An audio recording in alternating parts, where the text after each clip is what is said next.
আসসালামু আলাইকুম ওয়া রাহমাতুল্লাহি ওয়া বারাকাতুহু। আমরা এখানে যারা আছি ঐতিহ্যবাহী গোপালগঞ্জ জেলার কাশিয়ানী উপজেলার ওলামা ঐক্য পরিষদ।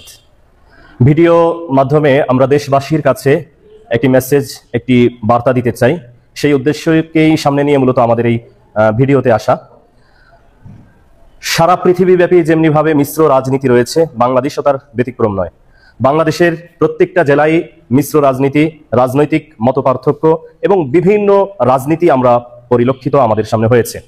ব্যতিক্রম নয় আমাদের গোপালগঞ্জ। আমাদের গোপালগঞ্জেও রাজনৈতিকভাবে বিভিন্ন জন বিভিন্ন মতাদর্শ লালন করে থাকে।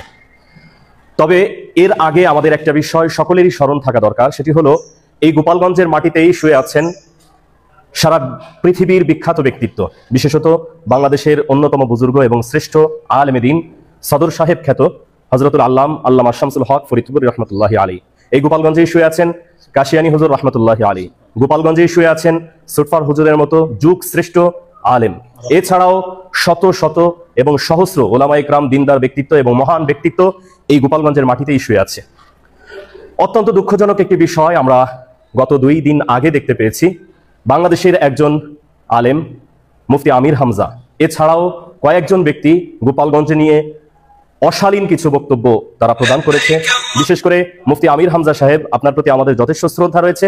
সেই শ্রদ্ধা রেখেই আপনাকে বলছি, আপনি যেই বক্তব্য দিয়েছেন যে এটি একটি অভিশপ্ত জেলা, আমরা কাশিয়ানী ওলামা ঐক্য পরিষদের পক্ষ থেকে আপনার এই বক্তব্যকে ঘৃণা ভরে প্রত্যাখ্যান করছি এবং আমরা এর তীব্র নিন্দা এবং প্রতিবাদ জানাচ্ছি। আপনার কাছে আহ্বান জানাবো, আপনার কাছে অনুরোধ জানাবো, আপনি যদি সুস্থ থাকেন, আপনার মস্তিষ্ক যদি অবশ্যই সুস্থ থাকে, তাহলে আপনি আপনার বক্তব্যকে প্রত্যাহার করবেন এবং অনতিবিলম্বে আপনি গোপালগঞ্জ নিয়ে যে অশালীন বক্তব্য দিয়েছেন এই বক্তব্যকে আপনি এক্সপান্স করবেন, বক্তব্যকে আপনি প্রত্যাহার করে গোপালগঞ্জবাসীর কাছে এবং গোটা দেশের কাছে আপনি ভুল স্বীকার করে ক্ষমা প্রার্থনা করবেন বলেই আমরা কাশিয়ানী উপজেলা ওলামা ঐক্য পরিষদ আপনার কাছে অনুরোধ জানাচ্ছি।